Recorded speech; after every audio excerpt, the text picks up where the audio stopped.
Hello everyone, welcome to Vanti classes. My name is Manjeet Bhardwaj और आज हम हाइड्रोजन बॉन्ड करने वाले हैं केमिकल बॉन्डिंग के अंदर और इसके बाद इस चैप्टर को खत्म करने वाले हैं। ठीक है, तो चलिए स्टार्ट करते हैं हाइड्रोजन बॉन्ड। तो हाइड्रोजन बॉन्ड देखिए भाई क्या होता है। वैसे तो ये बॉन्ड नहीं है, ठीक है, ये क्या चीज है फिर, फोर्स ऑफ अट्रैक्शन है। जैसे मान लीजिए कि वाटर है H2O, वाटर के अंदर ऑक्सीजन स्लाइटली नेगेटिव होता है क्योंकि इलेक्ट्रोनेगेटिव है, हाइड्रोजन स्लाइटली पॉजिटिव होता है। यस, ये बात सबको पता है। Yes sir. ठीक है, अब दूसरा वाटर का मॉलिक्यूल है, तो दो मॉलिक्यूल्स आपस में, वाटर लिक्विड होता है, गैसेस में फोर्स ऑफ अट्रैक्शन नहीं होते, लिक्विड में भी होते हैं, सॉलिड्स में भी होते हैं, लेकिन गैस में फोर्स ऑफ अट्रैक्शन नहीं होता। तो लिक्विड है, इसका मतलब फोर्स ऑफ अट्रैक्शन है इसमें। तो मॉलिक्यूल आपस में किस फोर्स से जुड़े होते हैं, तो इनके बीच में जो फोर्स है, ये नेगेटिव चार्ज, ये पॉजिटिव चार्ज एक दूसरे को अट्रैक्ट करेंगे। तो नेगेटिव पॉजिटिव चार्ज का क्या बेटा, तो नेगेटिव, ठीक है, नेगेटिव पॉजिटिव चार्ज एक दूसरे को अट्रैक्ट करेंगे और इसी अट्रैक्शन को हम मोलिकुलर फोर्स बोलते हैं। यानी दो मॉलिक्यूल जिस फोर्स ऑफ अट्रैक्शन से एक दूसरे को अट्रैक्ट करते हैं वह मोलिकुलर फोर्स। ये समझ में आ गया सबको, मोलिकुलर फोर्सेस क्या होती हैं? यस। ठीक है, तो अब इन मोलिकुलर फोर्स ऑफ अट्रैक्शन में जहां दो मॉलिक्यूल एक दूसरे को अट्रैक्ट कर रहे हैं, ठीक है, तो ये बहुत कम होती है, इतनी ज्यादा नहीं होती जितना केमिकल बॉन्ड की फोर्स होती है। मतलब ऑक्सीजन और हाइड्रोजन के बीच में जो बॉन्ड है वो बहुत स्ट्रॉन्ग बॉन्ड है, और दो वाटर के मॉलिक्यूल में ये जो अट्रैक्शन फोर्स है, इसे सिर्फ अट्रैक्शन फोर्स बोलते हैं, ये केमिकल बॉन्ड नहीं होता। ये बात कंफर्म हो गई? ये समझ में आया? Yes sir. Chemical bond atoms के बीच में होता है, मॉलिक्यूल्स के बीच में जो फोर्स ऑफ अट्रैक्शन होती है उसे फोर्स ऑफ अट्रैक्शन बोलते हैं, वो केमिकल बॉन्ड नहीं होता। लेकिन कुछ फोर्स ऑफ अट्रैक्शन इतनी स्ट्रॉन्ग होती हैं कि वो लगभग केमिकल बॉन्ड के बराबर होती हैं, और अगर ऐसा है तो हम उन फोर्स ऑफ अट्रैक्शन को स्पेशल नाम देना पड़ेगा। वही एक फोर्स ऑफ अट्रैक्शन है जिसको बोलते हैं हाइड्रोजन बॉन्ड। वो बॉन्ड नहीं है, दो मॉलिक्यूल के बीच की फोर्स ऑफ अट्रैक्शन है, और वो वाटर में भी होती है। तो ये जो मैंने अभी अभी बनाया आपके सामने, ये क्या है? ये हाइड्रोजन बॉन्ड ही है। ये समझ में आया भाई? ये बहुत स्ट्रॉन्ग फोर्स ऑफ अट्रैक्शन है, लगभग ये किसी दो एटम्स के बीच में लगने वाली फोर्स के लगभग बराबर है। एग्जैक्टली नहीं है बट लगभग बराबर है, इसलिए हम इसको क्या बोलते हैं? Hydrogen bond. इसमें हाइड्रोजन जरूर मिलेगा, इसलिए इसका नाम हाइड्रोजन बॉन्ड है। ये समझ में आया? Yes sir. यानी मॉलिक्यूल आपस में जिस फोर्स ऑफ अट्रैक्शन से अट्रैक्ट करते हैं वो मॉलिक्यूलर फोर्स ऑफ अट्रैक्शन होती हैं, वो केमिकल बॉन्ड नहीं होता। लेकिन कुछ मॉलिक्यूल्स इतना स्ट्रांगली अट्रैक्ट करते हैं कि वो केमिकल बॉन्ड के बराबर अट्रैक्शन लगा रहे होते हैं, तो इसलिए उनको हम बॉन्ड का नाम दे देते हैं। और वही एक बॉन्ड, और वो एक ही चीज है, वो है हाइड्रोजन बॉन्ड। और उसमें हाइड्रोजन जरूर मिलेगा। वाटर में हाइड्रोजन हमें पता है, तो वाटर के मॉलिक्यूल हाइड्रोजन जब आपस में अट्रैक्ट करते हैं वो हाइड्रोजन बॉन्ड बनाते हैं, मतलब उनकी फोर्स ऑफ अट्रैक्शन बहुत स्ट्रॉन्ग है, इसीलिए उसको हम हाइड्रोजन बॉन्ड के नाम से जानते हैं। Yes, got it? Yes sir. ठीक है, तो अब पता कैसे लगेगी किसको हाइड्रोजन बॉन्ड बोल रहे हैं? क्या हर जगह पर हाइड्रोजन होगा तो उसे हाइड्रोजन बॉन्ड बोल देंगे? नहीं, ये कुछ ही केस है। वो कौन से केसेस हैं वो ध्यान देना। हाइड्रोजन जब भी जुड़ा होता है कौन कौन से फोर्सेस से?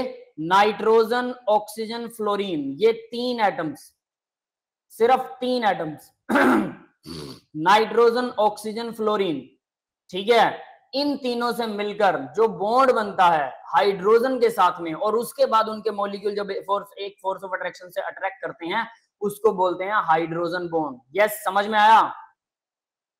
Yes sir. ठीक है, तो यानी कि आपको क्या चाहिए, अब मैं इसको थोड़ा सा क्लियर कर रहा हूं कि आपको चाहिए क्या है। वो वाई के केस में मत जाना, क्लोरीन को भूल जाना, वहां दूसरी तरफ क्लोरीन लिखा हुआ है, वो उन्होंने अलग तरीके से लिख रखा है। मान लीजिए मेरे पास फ्लोरीन, ऑक्सीजन, नाइट्रोजन, ठीक है, ये तीन एटम है जो हाइड्रोजन बॉन्ड क्रिएट करते हैं, उसके अलावा हाइड्रोजन बॉन्ड क्रिएट नहीं होता। अब ये हाइड्रोजन के साथ अगर जुड़ेंगे, फ्लोरीन को हाइड्रोजन के साथ जोड़ देंगे, HF बनेगा। यस, एक वैलेंसी होती है दोनों की, एसिड है। क्लियर है? ये बात समझ में आ गई? तो इस HF के अंदर, अब जरा देखिए, इस HF के अंदर फ्लोरीन ज्यादा इलेक्ट्रोनेगेटिव है, तो ये क्या करेगी? अपनी तरफ दोनों इलेक्ट्रॉन्स को अपनी तरफ खींच लेगी, जिससे फ्लोरीन के ऊपर क्या आ जाएगा? स्लाइटली नेगेटिव, हाइड्रोजन पर slightly positive. Same as it is एक दूसरा मॉलिक्यूल होगा HF का, इसके अंदर भी फ्लोरीन पर स्लाइटली नेगेटिव और हाइड्रोजन पर स्लाइटली पॉजिटिव चार्ज होगा, और ये दोनों इलेक्ट्रॉन्स फ्लोरीन के ज्यादा पास होंगे। अब इन दोनों मॉलिक्यूल्स के बीच में जो फोर्स ऑफ अट्रैक्शन आएगा, यानी कि फ्लोरीन जब हाइड्रोजन से जुड़ता है और जो भी वो मॉलिक्यूल बनाता है, वो दोनों मॉलिक्यूल जब एक दूसरे को अट्रैक्ट करते हैं उसी को बोलते हैं हाइड्रोजन बॉन्ड। हालांकि ये फोर्स ऑफ अट्रैक्शन है, ये बॉन्ड नहीं है, बट इसकी पावर लगभग केमिकल बॉन्ड के बराबर है जो एटम्स के बीच में होता है, इसीलिए हम इसको हाइड्रोजन बॉन्ड के नाम से जानते हैं, क्योंकि इसमें हाइड्रोजन तो पक्का होता है। समझ में आ गया सबको? यस सर, आ गया। yes, पता था हाइड्रोजन कभी भी आयनिक बॉन्ड नहीं बनाती, हमेशा कोवेलेंट बॉन्ड बनाती है। हालांकि उसके बॉन्ड में पोलैरिटी हो सकती है, मतलब वो स्लाइटली नेगेटिव पॉजिटिव हो सकता है। यहाँ पर भी हाइड्रोजन और फ्लोरीन स्लाइटली नेगेटिव पॉजिटिव है, लेकिन ये कोवेलेंट बॉन्ड ही माना जाता है। यस, समझ में आ गया? Yes sir. तो इस वजह से इस कोवेलेंट बॉन्ड में दो मॉलिक्यूल आपस में जिस फोर्स ऑफ अट्रैक्शन से एक दूसरे को अट्रैक्ट कर रहे हैं वो हाइड्रोजन बॉन्ड है। पहला तो हाइड्रोजन बॉन्ड इसके बीच में बन गया, बिल्कुल ठीक है। दूसरा ऑक्सीजन, अब अगर मैं ऑक्सीजन को लेता हूँ, ऑक्सीजन को ले लेते हैं, हाइड्रोजन के साथ ऑक्सीजन तो वाटर बनाएगा, है ना? तो ये हम अभी डिस्कस कर चुके हैं, slightly negative slightly positive hydrogen के ऊपर, ऑक्सीजन पर स्लाइटली नेगेटिव होगा। क्यों? क्योंकि ऑक्सीजन क्या कर रही है, इलेक्ट्रोनेगेटिव है, वो इलेक्ट्रॉन्स हाइड्रोजन से अपनी तरफ खींचेगी। और दूसरा वाटर का मॉलिक्यूल, उसमें भी सेम यही चीज होने वाली है, स्लाइटली नेगेटिव स्लाइटली पॉजिटिव। और इसे भी हम क्या बोलेंगे, इस फोर्स ऑफ अट्रैक्शन को जो दो मॉलिक्यूल एक दूसरे से अट्रैक्ट करते हैं, ये भी हाइड्रोजन बॉन्ड है। और याद रखना, वाटर अगर लिक्विड है तो उसका कारण क्या है, हाइड्रोजन बॉन्ड है। ऑक्सीजन के नीचे क्या आता है भाई, sulphur, selenium, tellurium, polonium. Clear है? Yes sir. तो अगर सल्फर के साथ हाइड्रोजन जोड़े तो H2S बनाता है, सेम जैसे H2O है वैसे H2S है, हाइड्रोजन सल्फाइड गैस है। तो ये गैस होती है। अब क्वेश्चन आता है, ये गैस है और वाटर लिक्विड है, व्हाई? जबकि ध्यान देना, ऊपर से नीचे जाते हैं तो वजन बढ़ता है, एटम्स का वजन बढ़ता है कि नहीं बढ़ता, मास। यस, बताइए। Yes sir. ऊपर से नीचे, यस सर, बढ़ता है ना?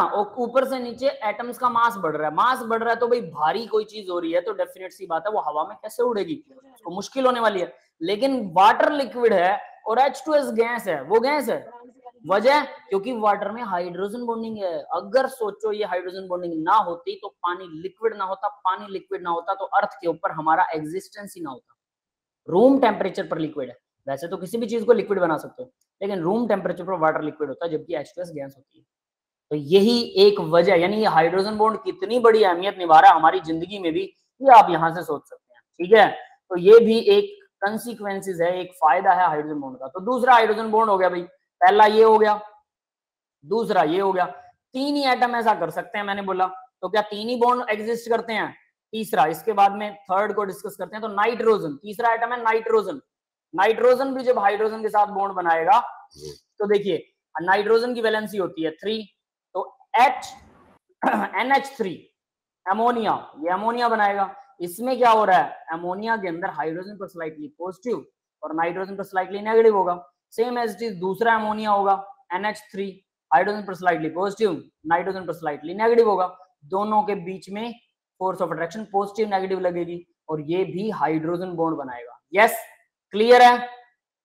Yes sir. Yes sir. तो इस तरह Yes, से ये sir. तीन एग्जांपल। अब हम कहें कि ये तो तीन ही बन सकते हैं, क्योंकि नाइट्रोजन हाइड्रोजन के साथ तो बॉन्ड बनाना पड़ेगा, मॉलिक्यूल में हाइड्रोजन तो होनी चाहिए और फ्लोरीन एटम भी होना चाहिए। तो क्या सिर्फ तीन ही हाइड्रोजन बॉन्ड होते हैं, तीन ही तरह के, HF, H2O और NH3? नहीं, इसके अलावा भी कार्बन भी होता है। कार्बन नहीं बनाता बेटा, नो। सर हाइड्रोजन और कार्बन का, हाइड्रोजन और कार्बन का नहीं होगा बेटा, CH4 बनेगा। CH4 तो गैस होती है वैसे भी, और दूसरा इसमें दूसरे CH4 में कुछ भी नहीं होता, आपस में फोर्स ऑफ अट्रैक्शन कुछ और ही तरह का होता है। वो तो वंडरवाल फोर्स ऑफ अट्रैक्शन होता है, वो नेक्स्ट लेसन में हम करेंगे, इससे नेक्स्ट वही मिलेगा आपको। ठीक है, तो ये नहीं है, कार्बन नहीं होता, बिल्कुल नहीं होता। ठीक है, कार्बन तो बहुत दूर तक नहीं होता बेटा। तो इसका मतलब इनकी, इसके अलावा क्या कॉम्बिनेशन हो सकता है अभी, जिसमें नाइट्रोजन, फ्लोरीन और ये ऑक्सीजन, इसके ये तो होना ही चाहिए, हाइड्रोजन भी होना चाहिए, बट इन तीनों मॉलिक्यूल में से ऐसा नहीं होना चाहिए। ऐसा हो सकता है? बिल्कुल हो सकता है, अगर आप सही तरीके से ध्यान दो तो। कैसे? मान लो C डबल बॉन्ड O पर नेगेटिव चार्ज है और यहां पर मान लो R लगा हुआ है, और एक दूसरा एक कोई एटम है जैसे HF है, HF। यस, समझ में आया? स्लाइटली नेगेटिव, स्लाइटली पॉजिटिव, और ऑक्सीजन कंप्लीट नेगेटिव है। तो ये ऑक्सीजन तो आ गया ना इधर, उधर वाले को भूल जाना कि HF के बीच में क्या होता है। हम इन दोनों डिफरेंट एटम्स के साथ में भी तो ऐसा कर सकते हैं, ये भी हाइड्रोजन बॉन्ड होगा। समझ में आया? और इस तरह के बहुत सारे कॉम्बिनेशन बन सकते हैं, ये भले ही कंप्लीट को नेगेटिव हो, कोई दिक्कत नहीं है उससे, बट इनमें से कोई एटम ऐसा हो तो डेफिनेटली वो हाइड्रोजन बॉन्ड बनेगा। समझ में आ गया hydrogen bond? Yes sir. Yes sir आ गया। Yes sir. तीनों एटम्स में से एक एटम विद हाइड्रोजन, हाइड्रोजन तो होना ही चाहिए, वो हाइड्रोजन बॉन्ड बनाते हैं। तो यहां देखिए अब जरा, it is an electrostatic negative positive charge को इलेक्ट्रोस्टैटिक चार्ज बोलते हैं। Attractive forces between covalently bonded hydrogen atom of one molecule and an electronegative element, और एक इलेक्ट्रोनेगेटिव एलिमेंट होगा। लेकिन यहाँ पूरी डेफिनेशन नहीं, इलेक्ट्रोनेगेटिव एलिमेंट कौन सा होना चाहिए, ठीक है, वो होना चाहिए फ्लोरीन, ऑक्सीजन, नाइट्रोजन, और इसने बोला है एंड sp कार्बन। आपने शायद इसको पढ़ के बोला होगा ना, एंड sp कार्बन। इसको हम बाद में करेंगे कि sp कार्बन क्या होता है, ठीक है।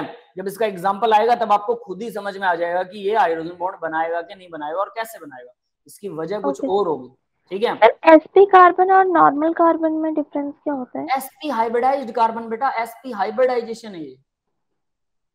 Okay sir. sp हाइब्रिडाइजेशन, जिस कार्बन की हाइब्रिडाइजेशन sp होगी वो वाला कार्बन, ठीक है। तो sp हाइब्रिडाइजेशन मतलब ट्रिपल बॉन्ड है, कार्बन कार्बन में ट्रिपल बॉन्ड होता है, वो भी हाइड्रोजन बॉन्ड बना सकता है। लेकिन वो कैसे बनाता है, वो H पॉजिटिव को डोनेट कर देता है, एक्चुअल में बनाता तो क्या है वो, ठीक है, वो उसकी कहानी अलग है, तो उसको याद करने की जरूरत नहीं है। तो यहाँ देखिए इसने बोला X और H के बीच में कोई बॉन्ड है, ये पक्के वाला बॉन्ड है, डॉट डॉट डॉट लगा के Y लगा दिया। Y क्या हो सकता है, फ्लोरीन, क्लोरीन, ऑक्सीजन, यानी fluorine, oxygen, nitrogen and chlorine. वैसे तो क्लोरीन यहाँ पर हो सकता है, बट इसको ना रखो तो ही ठीक है।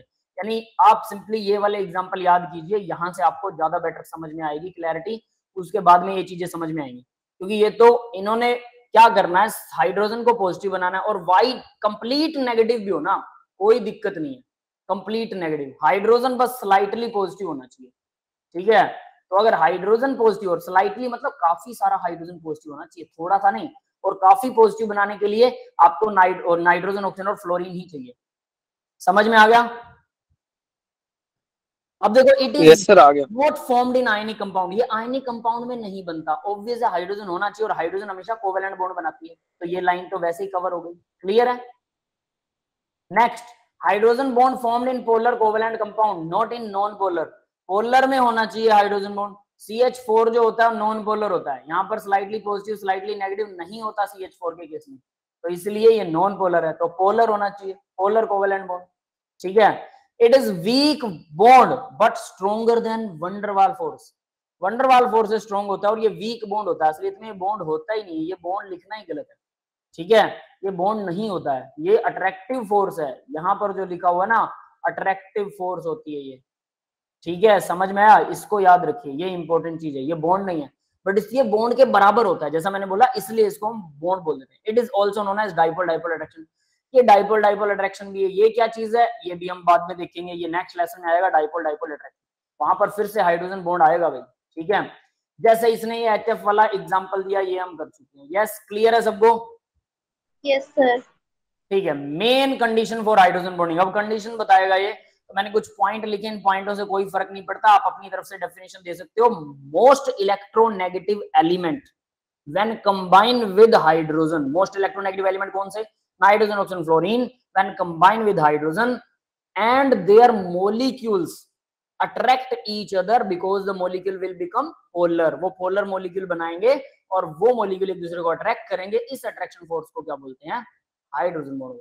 समझ में आ गया? Most electronegative element fluorine, nitrogen, oxygen, when make bond with hydrogen that molecule will become polar, वो पोलर मॉलिक्यूल बनेगा, और वो पोलर मॉलिक्यूल एक दूसरे को नेगेटिव पॉजिटिव चार्ज से अट्रैक्ट करते हैं, उस अट्रैक्शन फोर्स का नाम हाइड्रोजन बॉन्ड है।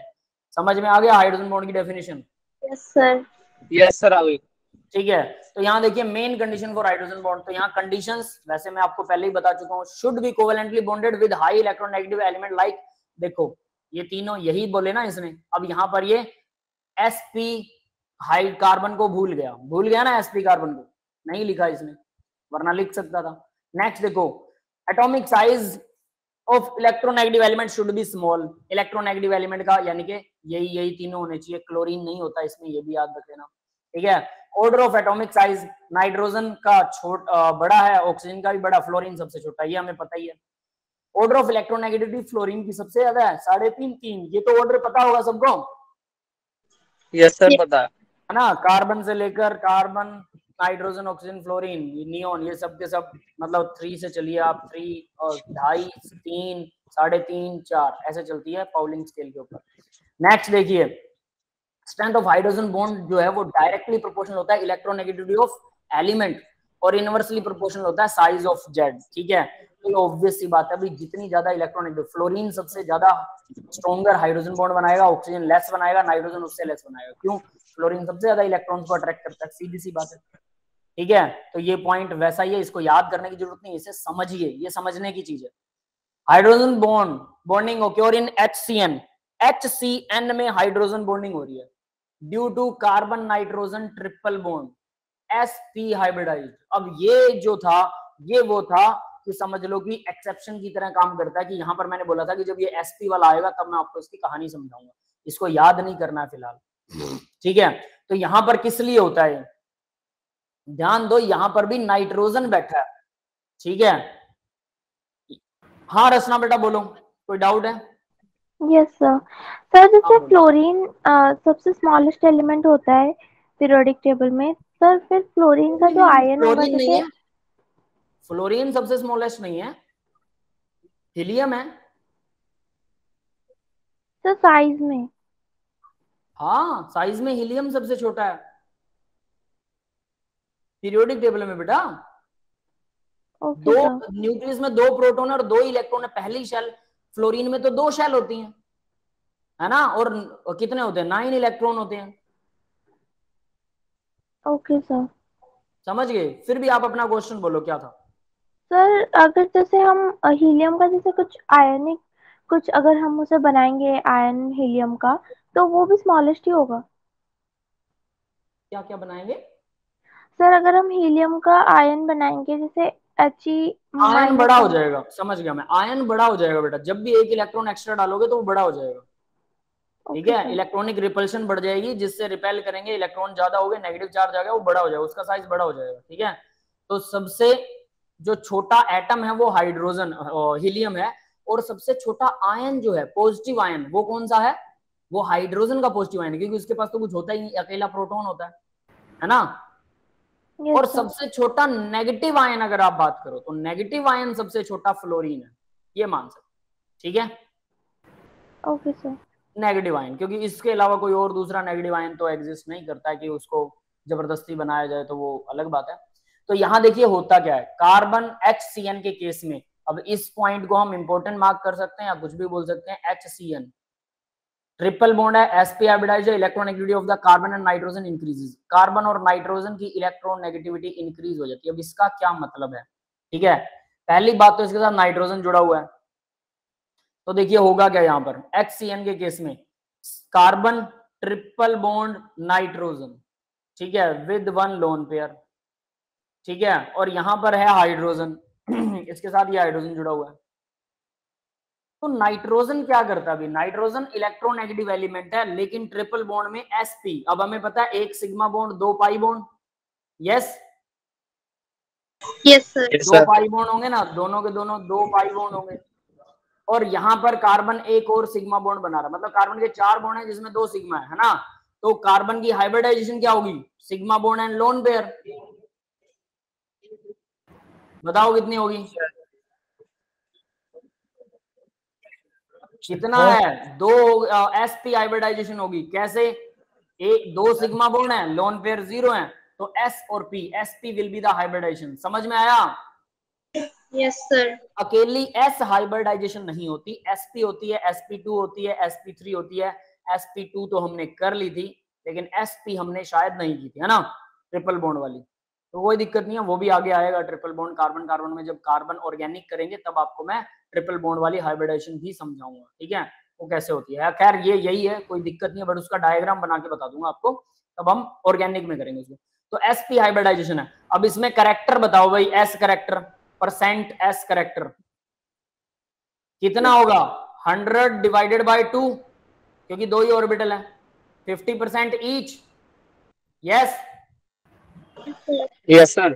तो इसका मतलब s करेक्टर कितना है भाई, 50%, p करेक्टर कितना है, 50%, दोनों 50-50 है। Yes, yes sir. सर। ये समझ में आ गया? तो यानी कि ये जो ऑर्बिटल है जो सिग्मा बॉन्ड बना रहा है, ठीक है, इसमें एस करेक्टर 50% है, पी पर करेक्टर 50% है। एस करेक्टर का मतलब क्या होता है भाई? एस तो स्फेरिकल होता है, यस पता है सबको? Yes sir. तो यस सर। स्फेरिकल का मतलब है एस जो है वो न्यूक्लियस के सबसे पास होता है, पी थोड़ा सा दूर होता है, डी उससे भी दूर है, एफ उससे भी दूर है। ये समझ में आ गया? ये तो पता है सबको। Yes, sir. पता है. अगर शेल सेम हो तो अब 1s और आप 3D को कंपेयर थोड़ा करोगे, है ना? या आप ये कह दो कि सर हम 7s और 3D को कंपेयर करें तो 3D तो अंदर है भाई और 7s तो बाहर होगा, डेफिनेट सी बात है ना? क्लियर है? Yes sir. सेम शेल में कंपेयर करना तो एस जो है वो न्यूक्लियस के ज्यादा पास होता है, पी थोड़ा सा दूर होता है। तो इसका मतलब इसमें एस करेक्टर ज्यादा है, तो ये वाला इलेक्ट्रॉन्स जो हैं ये कार्बन के ज्यादा पास हैं। ये समझ में आ गया? और इधर से नाइट्रोजन जो है वो इलेक्ट्रॉन नेगेटिव एलिमेंट है, इसीलिए नाइट्रोजन भी कार्बन से इलेक्ट्रॉन अपनी तरफ खींचता है। तो sp करेक्टर की वजह से इस कार्बन के ऊपर स्लाइटली नेगेटिव चार्ज आ जाएगा और हाइड्रोजन पर स्लाइटली पॉजिटिव चार्ज आ जाएगा। अब ये स्लाइटली नेगेटिव पॉजिटिव चार्ज उतना वाला नेगेटिव पॉजिटिव है जितना हाइड्रोजन बॉन्ड के लिए सफिशिएंट है कि नहीं, ये डाटा है एक्सपेरिमेंटल। समझ में आ गया? यानी ये एक्सपेरिमेंट से ही पता लग सकता है। तो हमने एक्सपेरिमेंट से पता लगाया कि Cn जो है वो एसिडिक करेक्टर रखता है, Cn नेगेटिव, मतलब वो H पॉजिटिव आयन को आसानी से छोड़ देता है, इतना स्ट्रांगली अट्रैक्ट करता है इलेक्ट्रॉन्स को कि हम इसको ऐसा कह सकते हैं कि ये आप अगर इसको कुछ इलेक्ट्रॉन मतलब कोई हाइड्रोजन को कोई दूसरा मिल जाता तो कार्बन के ऊपर ये दोनों इलेक्ट्रॉन यहां आ जाएंगे, ठीक है, और हाइड्रोजन इलेक्ट्रॉन छोड़कर चला जाएगा। ये समझ में आया? तो इस पे आ गया नेगेटिव चार्ज, ठीक है, और प्लस में H पॉजिटिव आयन। तो ये एसिडिक इन नेचर होता है, ये है एक्सपेरिमेंटल डाटा। ये समझ में आई बात? Yes, sir. क्योंकि ये एसिडिक इन नेचर है तो इसका मतलब ये जो अट्रैक्शन है ये बिल्कुल हाइड्रोजन बॉन्ड के लिए सफिशिएंट है, क्योंकि वहां पर भी तो इलेक्ट्रॉन ही खींच रहे थे ना उसको, ठीक है, तो काफी हद तक खींच रहे थे। तो यहाँ पर भी H पॉजिटिव आयन से इलेक्ट्रॉन छीने जा रहे हैं। तो ये HCN में भी ऐसा हो रहा है, बट है कोवेलेंट बॉन्ड। एसिड ऐसे नहीं है ये कि H पॉजिटिव आयन छोड़ ही देगा, नहीं, बट ये कोवेलेंट बॉन्ड ही है, हाइड्रोजन हमेशा कोवेलेंट बॉन्ड बनाता है। तो इसका मतलब इसमें भी ऐसे वाली प्रॉपर्टी है जो इन तीनों एटम्स को में होती है जब वो हाइड्रोजन के साथ बॉन्ड बनाते हैं। तो ये एक्सपेरिमेंटल डाटा है, सीधी सी बात ये है। तो इसलिए आपको सीधा याद ही रखना पड़ेगा कि HCN भी ऐसा करता है, और ऐसा सिर्फ HCN नहीं करता, ऐसे तो फिर बहुत सारे कॉम्बिनेशन बन सकते हैं ना, जिसमें अट्रैक्शन फोर्सेस इतनी ज्यादा हो और हाइड्रोजन जुड़ा हो तो वो हाइड्रोजन बॉन्ड बना सकता है। बन सकते हैं कि नहीं बन सकते? Loads of elements are there, loads of molecules are there, तो ऐसे तो बहुत सारे कॉम्बिनेशन बन सकते हैं। तो एटलीस्ट बहुत सारी ऐसी चीजें हो सकती हैं, लेकिन 3 एटम ही मोस्ट इंपोर्टेंट रोल प्ले करते हैं।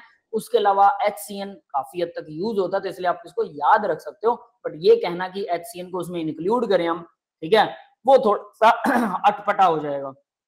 तो यहाँ जब भी हाइब्रिडाइज्ड होगा, मतलब HCN का एग्जांपल याद रख लो बस, सबसे अच्छी बात ये है। तो यहाँ इन्होंने यही चीज बता रखी है, इसके बीच में भी हाइड्रोजन बॉन्ड होता है, ये डॉट लगा रखी है हाइड्रोजन बॉन्ड की है। क्लियर है भाई?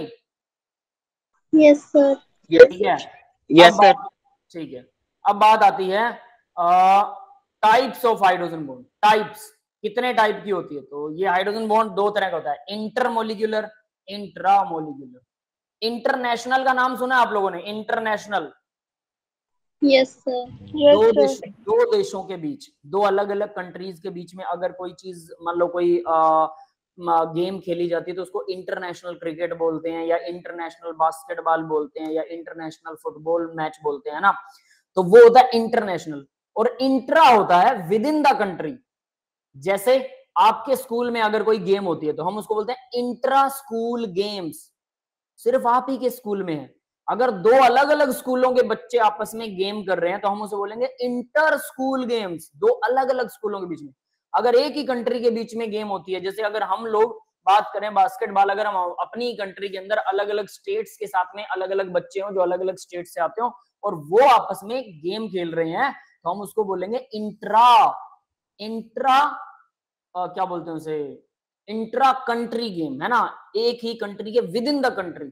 तो इंट्रा का मतलब मॉलिक्यूल के बीच में, एक ही मॉलिक्यूल आपस में हाइड्रोजन बॉन्ड बना रहा है। एक मॉलिक्यूल मतलब बड़ा सारा होगा ना वो, तो उसमें ऐसी कोई कंडीशन बनती होगी और उसके कोई 2 बाजू होंगे, इधर उधर ऐसे ऐसे हिल रहे होंगे और वो आपस में हाइड्रोजन बॉन्ड बना लेंगे। समझ में आ गया? बड़ा सारा मॉलिक्यूल। Yes sir. है ना। और इंटरमोलिक्यूल का मतलब जो अभी तक हमने किए हैं सारी इंटरमोलिक्यूल है, दो अलग अलग मोलिक्यूल्स के बीच में हाइड्रोजन बॉन्ड बन रहा है। समझ में आ गया भाई इंटरमोलिक्यूलर? Yes sir. इंटरमोलिक्यूलर दो अलग मॉलिक्यूल्स के बीच में, और इंट्रा मतलब एक ही मॉलिक्यूल के बीच में। तो इसका एग्जांपल हम बाद में करेंगे, इंट्रा वाला भी, ठीक है। तो पहले इंटर के बारे में बात करते हैं। होमो इंटर, होमो इंटर का एग्जांपल, ये तीनों एग्जांपल, होमो मतलब सेम, अमोनिया अमोनिया, HCN है ना, वाटर वाटर, HF, ये आपस में सेम सेम एटम आपस में रिएक्शन कर रहे हैं, है ना, बॉन्ड बना रहे हैं। तो होमो मतलब सेम, और हेट्रो मतलब अलग अलग, इंटरमोलिक्यूलर दो अलग अलग एटम अगर ऐसा करें तो दो अलग एटम। अभी मैंने आपको एक एग्जांपल दिया था, याद है, कि मान लो कि जैसे हम एग्जांपल ले लेते हैं, एक वाटर है और एक HF है, स्लाइडली नेगेटिव स्लाइडली पॉजिटिव, एक HF है स्लाइडली नेगेटिव स्लाइडली पॉजिटिव। तो दोनों के बीच में जो बॉन्ड बनेगा वो इंटरमोलिक्यूलर हाइड्रोजन बॉन्ड बनेगा ना, दो अलग अलग मॉलिक्यूल्स हैं, और वो भी हेटेरो एटम, दो अलग अलग एटम्स हैं। यस, क्लियर है? Yes sir. समझ में आ गया? इंटर एटॉमिक, ठीक है, hetero inter molecular, sorry hetero inter मतलब अलग अलग एटम। तो इस तरह से ये दो तरह का होता है। और इंट्रामोलिकुलर तो जनरली हेट्रो ही होता है, इंट्रामोलिकुलर। उसका एग्जांपल करेंगे अभी। तो इंटरमोलिकुलर हाइड्रोजन बॉन्ड देखिए क्या होता है, formation of two or more molecule either by the same or different compound known as the same, या डिफरेंट कंपाउंड्स आपस में बनाते हैं तो उसको इंटरमोलिकुलर हाइड्रोजन बॉन्डिंग बोलते हैं। इंटरमोलिकुलर में सेम भी आएगा, डिफरेंट भी आएगा। अब इसके अंदर होमो की बात करें, वाटर वाटर के बीच में, तो देखो हमने बहुत सिंपल एग्जांपल लिया था वाटर का, लेकिन एक्चुअल में वाटर ऐसे हाइड्रोजन बॉन्ड बनाता है, ठीक है। HF का तो बिल्कुल सिंपल एग्जांपल है, देखिए HF। तो फिर ये डिजाइन क्यों बना रखा है? कोई इस डिजाइन का रीजन बता सकता है?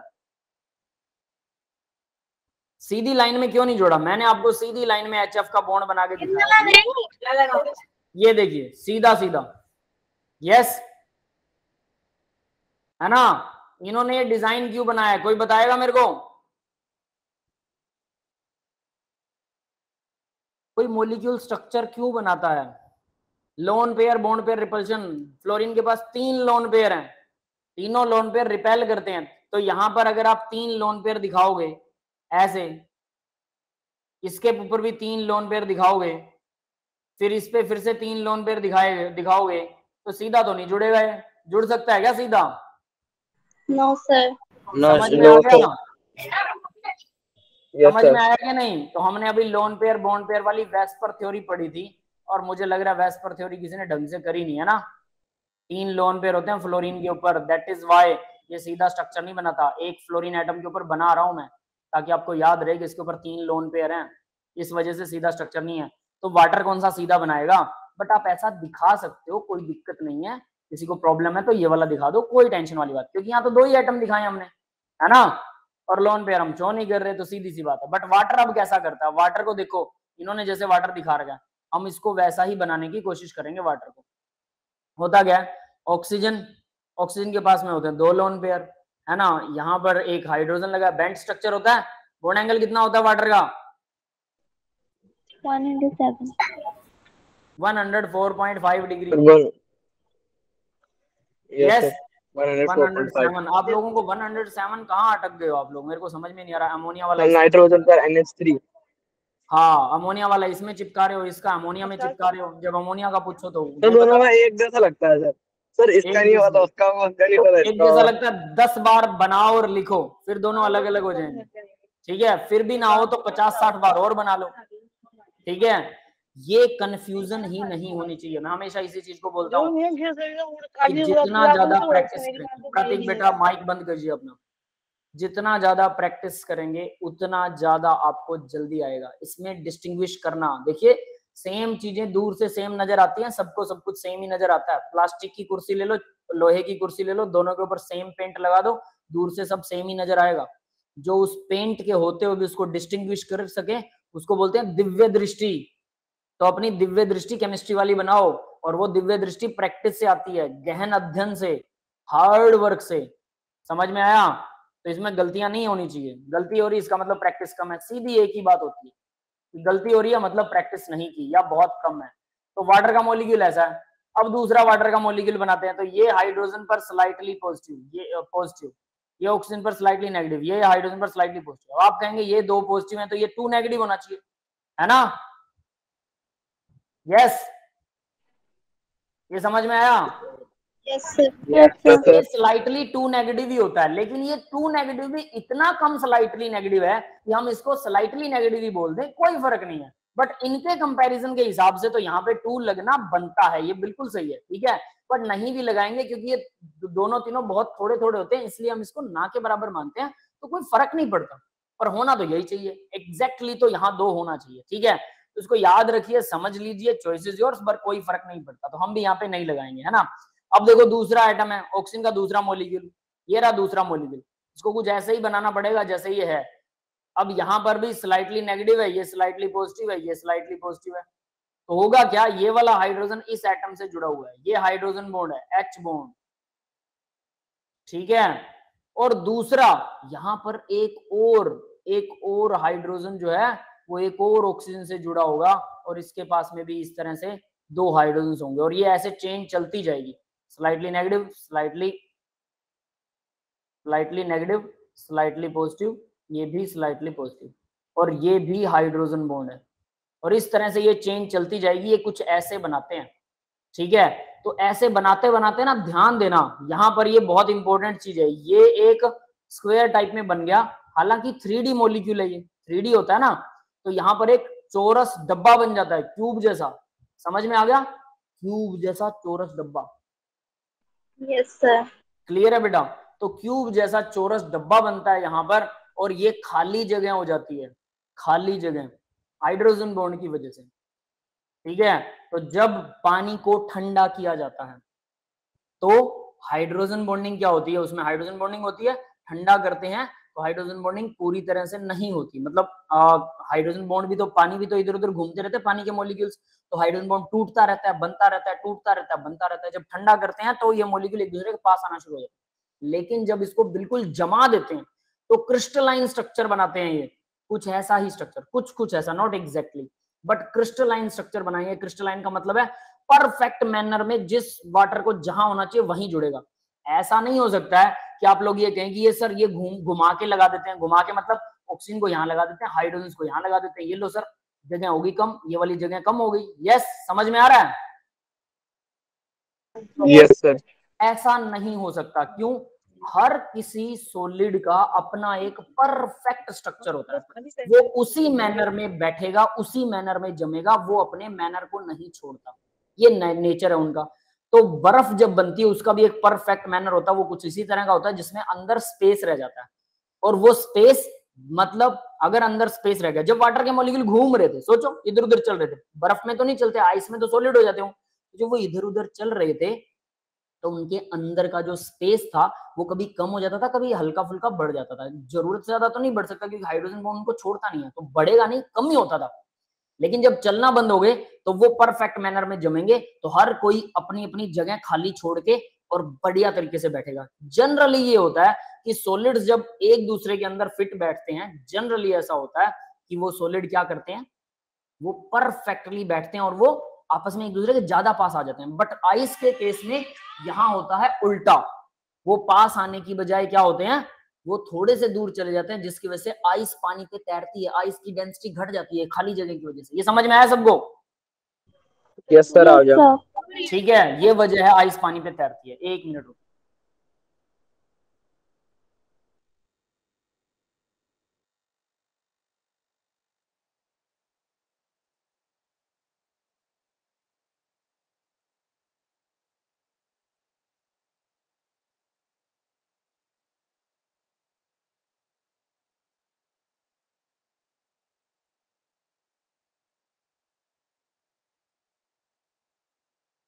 तो देखिए ये इस तरह से ये वजह होती है, आइस जमने के बाद में ऐसा कुछ होता है। खैर यहाँ पर तो सिर्फ हाइड्रोजन बॉन्डिंग दिखा रही है, आइस का स्ट्रक्चर नहीं है, बट आइस के स्ट्रक्चर में भी कुछ ऐसा ही होता है। तो ये दोनों का होमोन्यूक्लियर, मतलब वाटर वाटर के साथ बना रहा है भाई, ये होमोन्यूक्लियर है। और ये जो बिल्कुल हार्ड वो है, हाइफन से लगा रखे हैं, वो है बॉन्ड असली वाले। और ये जो डॉट लाइन है ये क्या है, ये हाइड्रोजन बॉन्ड है। मतलब आप वाटर का एक स्ट्रक्चर बनाइए, ऑक्सीजन के ऊपर भी 2 H लगा दो, नीचे भी 2 H लगा दो, ऐसे, ठीक है, कुछ ऐसा सा स्ट्रक्चर बनेगा और हर जगह पर ऐसा ही बनेगा। जैसे आप इसको देख सकते हैं, तो ये बनाना सीखना पड़ेगा, याद करना पड़ेगा, ऐसे नहीं बनेगा ये। और एक्टिव का ऐसा ही बनेगा, ठीक है। हालांकि ऊपर वाले जो मैंने स्ट्रक्चर बना रखे हैं साइड में, उनसे आप काम चला सकते हैं, कोई दिक्कत वाली बात नहीं है। आगे देखते हैं हेट्रोन्यूक्लियर। हेट्रोन्यूक्लियर का मतलब, हेट्रो इंटरमोलिकुलर का मतलब दो अलग अलग एटम्स और मोलिक्यूल है, जैसे ROH अल्कोहल और वाटर H2O। ये देखिए जरा, ये वाटर है, दिख रहा है सबको? Yes sir. तो अल्कोहल और वाटर, इनके बीच में हाइड्रोजन बॉन्ड कैसे बनता है? तो देखो भी R है, इसको मैं नीचे लगा देता हूँ बजाय कि ऊपर लगाने के, और OH को ऐसे लगा दो, है ना? तो आप इस तरह से भी इसको शो कर सकते हैं। हाइड्रोजन पर स्लाइटली पॉजिटिव होगा, ऑक्सीजन लगा हुआ तो स्लाइटली नेगेटिव होगा। अब दूसरा पानी का मॉलिक्यूल, पानी में हमें पता है आसानी से अल्कोहल घुल जाता है, तो यहाँ क्या होगा, ये H2O स्लाइटली नेगेटिव और स्लाइटली पॉजिटिव होगा, और ये स्लाइटली नेगेटिव होगा। दोनों के बीच में जो फोर्स ऑफ अट्रैक्शन होगा, इन दोनों के बीच में, ये होगा hydrogen bond, that is hydrogen bond. Yes, clear है? Yes sir. तो ये दो अलग अलग एटम्स के बीच में है, इसलिए तो यहाँ इन्होंने लिखा भी हुआ है ये अल्कोहल है और ये वाटर, और ये भी अल्कोहल है। हाँ, तो वाटर को अल्कोहल लिख दिया, ये वाटर है, ये गलत लिखा हुआ है, ठीक है? ये वाटर अभी आप लोगों को दिख रहा होगा, ठीक है? समझ में आ गया सबको? Yes sir. ठीक है, तो ये ऐसे हेट्रो इंटरमोलिकुलर, दो अलग अलग मोलिक्यूल्स के बीच में, कहानी वही है जो तीन एटम से भी डायरेक्टली आप डिफाइन कर सकते हैं। अब बात आती है इंट्रामोलिकुलर, इसका एग्जांपल अच्छे से याद कीजिएगा, ऑर्थो नाइट्रोफिनोल इसका एग्जांपल है। It take place within the molecule, एक ही मॉलिक्यूल के अंदर होती है, विद इन द मॉलिक्यूल, ठीक है? विद इन द मॉलिक्यूल का मतलब एक ही मॉलिक्यूल के अंदर, बस इंट्रा। अब यहाँ क्या हो रहा है, ये सारी कहानी आप लोग आसानी से पढ़ सकते हैं, ठीक है? वो एरोमेटिक क्या होते हैं उसको भी बाद में डिस्कस करेंगे, एरोमेटिक ऑर्गेनिक में आएगा, ठीक है? H bond electronegative element and functional group another electronegative element nearest to the same molecule, ये सब बकवास कंडीशन है। Hydrogen bond is mostly occur in organic compound, aromatic compounds में होता है। ये भी बकवास चीज है, क्योंकि अभी तक आपने ये करे ही नहीं है, तो आपके किसी काम का नहीं है। रिजल्ट इन रिंग फॉर्मेशन, ये ठीक काम है कि वो रिंग बनाता है, और जब कोई रिंग बनाता है तो ज्यादा स्टेबिलिटी हो जाती है, और जिसको चिलेशन बोलते हैं, ठीक है? ये चीज जरूर याद रख लीजिए, हालांकि ये ऑर्गेनिक में आएगा फिर से। चिलेशन क्या होता है +2 में, कोऑर्डिनेशन कंपाउंड है, ठीक है भाई? सिर्फ एग्जांपल याद करना, कुछ नहीं करना। Ortho nitrophenol, salicyl aldehyde, ortho fluorophenol, 2,6 di hydroxy benzoate, ठीक है? इसमें से कोई दो एग्जांपल जो आपको याद हो सकते हैं वो कर लीजिए, जैसे ऑर्थो फ्लोरोफिनोल, ठीक है? मैं इसको कहूंगा, या ऑर्थो नाइट्रोफिनोल, या इसको कहूंगा, ठीक है? सैलिसाइल एल्डिहाइड को याद करें, आपकी मर्जी, नहीं करें तो भी कोई दिक्कत नहीं है। बाकी के दो एग्जांपल हो रहे हैं, अब देखो इनको एक्सप्लेन कर रहा हूं कैसे होते हैं ये। ऑर्थो मेटा पैरा का मतलब बता देता हूं क्या होता है। बेंजीन रिंग पर अगर दो ग्रुप लगे हुए हैं, पहला ये ग्रुप है, दूसरा ग्रुप अगर इससे फर्स्ट पोजीशन पर लग रहा है, और इधर से भी फर्स्ट, या तो इधर लगेगा या इधर लगेगा, इधर लग गया तो ये भी फर्स्ट है, अगर इधर लगेगा तो ये भी तो फर्स्ट पोजीशन हुई, यस और नॉट? किसी भी तरफ लगा दो, समझ में आ रहा है? Yes sir. तो यानी फर्स्ट पोजीशन पर लगता तो ऑर्थो, लेकिन अगर फर्स्ट पर ना लगे, सेकंड पर लगे तो इस तरफ से फर्स्ट ये है, सेकंड ये है, ठीक है? अगर दूसरी तरफ इधर लग जाए तो फर्स्ट ये है, सेकंड ये है, तो यहाँ पर भी वही है, यानी कि ये दोनों पोजीशंस पर अगर लगता है, ठीक है? फर्स्ट पोजीशन को बोलते हैं ऑर्थो, इधर वाली भी ऑर्थो हो गई, ठीक है? सेकंड पोजीशन को बोलते हैं पैरा, मेटा, ये मेटा है, ये भी मेटा है, और थर्ड पोजीशन होती है पैरा, ये होती है पैरा। ये समझ में आ गया भाई? Yes sir sir. Example clear नहीं हुआ। एग्जाम्पल नहीं है बेटा, ये आपको याद रखना कि बेंजीन के अंदर अगर कोई ग्रुप लगा हुआ है, any group, it is situated on benzene at any position, पहला ग्रुप। जब दूसरा ग्रुप लगता है तो पहले ग्रुप के अगेंस्ट जो पोजीशंस हैं उनको ऑर्थो मेटा और पैरा बोला जाता है, ये याद रख लेना, ऑर्थो। तो ये आपको सर याद जी रखना। क्या रिप्रेजेंट करता है? क्या? सर जी क्या रिप्रेजेंट करता है? जी मतलब एनी ग्रुप, ओके कोई भी ग्रुप लगाओ, ठीक है? उस ग्रुप के अगेंस्ट जो पहली पोजीशन है उसको ऑर्थो, सेकंड को मेटा, थर्ड को पैरा बोलते हैं। तो अगर आप इधर से काउंटिंग करोगे, उधर से काउंटिंग करोगे, ऑर्थो मेटा पैरा, या आप ये कह सकते हैं दो ऑर्थो पोजीशंस होती हैं उस ग्रुप के अगेंस्ट, दो मेटा होती हैं और एक पैरा होती है। समझ में आया? ये आपको याद रखना है। सर ये पोजीशन फिक्स होगी? हाँ, ये हमेशा फिक्स रहती है, यही मतलब आप मॉलिक्यूल को घुमा दोगे वो एक अलग बात है कि मान लो ये बेंजीन है, ठीक है? बेंजीन का मतलब है कि यहाँ पर डबल बॉन्ड यहाँ है, एक यहाँ है और एक यहाँ है, 3 डबल बॉन्ड है यहाँ पर, ठीक है? तो इस तरह से ये वर्क करती है। क्लियर है? सर इसका एक एग्जांपल प्लीज शो कर दीजिए। एग्जाम्पल अभी बेटा हम वही एग्जाम्पल करेंगे, पहले आपको पोजीशंस याद करनी है, समझ में आया? Okay sir. ये पोजीशंस हैं ऑर्थो, मेटा, पैरा, जो बेंजीन रिंग में होती है।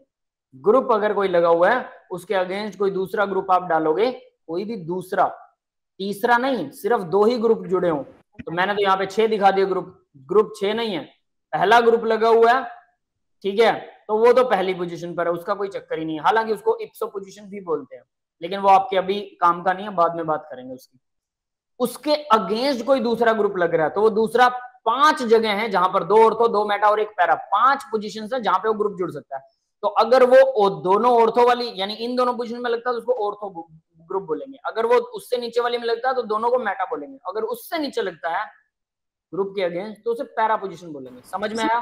पैरा पैरा मतलब यहाँ पे कौन सा लगता है पैरा पे? कोई इसका पैरा का कोई मतलब नहीं है, ऑर्थो मेटा पैरा ये ग्रीक वर्ड है, ठीक है, और ये मतलब पहली, दूसरी और तीसरी, इसका मतलब पहली, दूसरी और तीसरी पोजीशन है, ना कि ये पैरा का मतलब पैरा मैग्नेटिक है। मैग्नेटिक साथ लगाओ तब हम पैरा मैग्नेटिक बोलते हैं, वरना वो पैरा ही है। समझ में आ गया? सर इसका मतलब ये हो गया ना कि अगर हम कोई भी आयन या फिर उसको क्या कहते हैं हेलोजन को इसके साथ लगाते हैं बेंजीन के साथ, तो हम कहीं भी लगा सकते हैं। इन 6 पोजीशंस हैं, 6 में से कहीं पे भी लगा दो, लेकिन एक ग्रुप लग गया उसके बाद में बाकी की 5 पोजीशंस के नाम हो जाते हैं, फिर उनमें से जब दूसरा ग्रुप लगाओगे तो उन पोजीशंस के नाम होंगे, वो कहाँ लगा रहे हो, ऑर्थो पे, मेटा पे, पैरा पे, वो पोजीशंस के नाम है। सर समझ में आया? सर इसको किसी ग्रुप में अप्लाई करके प्लीज दिखा दीजिए एक बार। ग्रुप में अभी दिखाएंगे बेटा, पहले ये याद तो कीजिए आप, पहले याद तो Yes, कीजिए sir. इसको, ये याद होना चाहिए, समझना, ये आपको समझना पड़ेगा। इसके बाद जब मैं एग्जांपल दूंगा वो बाद की बात है, वो एग्जांपल वहां पे लिखा हुआ है, लेकिन ये आपको बेंजीन में याद रखना पड़ेगा। ऑर्थो, मेटा, पैरा 3 पोजीशंस होती हैं, 2 ऑर्थो होती हैं, 2 मेटा और 1 पैरा होती है, एक ग्रुप के अगेंस्ट।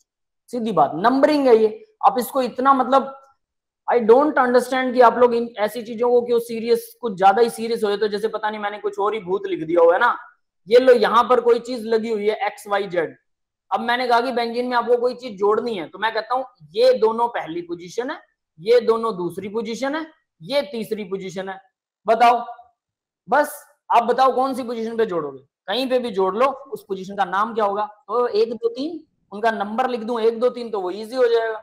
अब उसको ऑर्थो, मेटा, पैरा कह दिया तो आपको लग रहा है कि कुछ बवंडर हो गया। समझ में आई बात? ये पोजीशंस के नाम है, उस वर्ड पे ध्यान दीजिए मैं क्या करूं, ये पोजीशंस के नाम है कि अगर यहाँ पर पहली पोजीशंस हैं 2 हैं, दूसरी हैं 2 हैं, तीसरी एक ही है, क्योंकि दूसरी तो सिमिलर वैसे हो ही नहीं सकती तीसरी। ये पोजीशंस हैं, तो तीसरी पोजीशन को पैरा बोलते हैं, थर्ड मतलब पैरा, सेकंड मतलब मेटा, फर्स्ट मतलब ऑर्थो, और ये आपको याद रखनी है, ऑर्थो, मेटा, पैरा, ये बेंजीन की पोजीशंस हैं, दैट्स इट। और इसी के लिए मैंने वो बेंजीन की पोजीशन है। हाँ, सिर्फ बेंजीन की पोजीशन है, यही तो कह रहा हूँ।